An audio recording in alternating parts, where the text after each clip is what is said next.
بسم اللہ الرحمن الرحیم۔ احادیث۔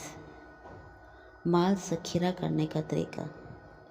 رسول اللہ صلی اللہ علیہ وسلم نے فرمایا، اللہ تعالیٰ فرماتا ہے، اے آدم کے بیٹے، تو اپنا خزانہ میرے پاس جمع کر، جہاں نہ آگ لگنے کا خطرہ ہے اور نہ پانی میں ڈوبنے کا اندیشہ اور نہ کسی چور کی چوری کا ڈر۔ میرے پاس رکھا گیا یہ خزانہ میں پورا تجھے اس دن لوٹاؤں گا جس دن تجھے اس کی سب سے زیادہ ضرورت ہوگی۔ مال کے 3 حصے۔ رسول اللہ صلی اللہ علیہ وسلم نے فرمایا، بندہ کہتا ہے کہ یہ میرا مال ہے، میرا مال ہے، حالانکہ اس کے لیے اس کے مال میں صرف 3 حصے ہیں۔ جو کھا لیا وہ تو ختم ہو گیا، جو پہن لیا وہ بوسیدہ ہو گیا، اور جو کچھ اللہ کی راہ میں دیا وہی اس نے آخرت کے لیے جمع کیا۔ اس کے سوا جو کچھ ہے وہ اس کا نہیں ہے، اسے تو وہ اپنے ورثہ کے لیے چھوڑ جائے گا اور خود خالی ہاتھ جائے گا۔ احترام و شفقت۔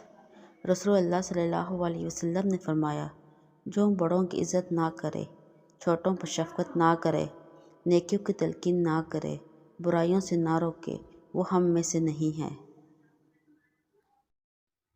نیت کا اجر۔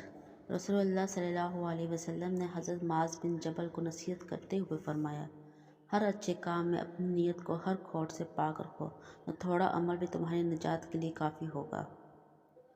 والدین کا حق۔ ایک آدمی نے رسول اللہ صلی اللہ علیہ وسلم سے دریافت کیا کہ والدین کا حق ان کی اولاد پر کیا ہے؟ آپ صلی اللہ علیہ وسلم نے فرمایا، وہ تمہاری جنت بھی ہیں اور جہنم بھی، یعنی والدین کی خدمت کر کے جنت کما لیں یا انہیں تکلیف پہنچا کر جہنم کی آگ کا سامان کر لیں۔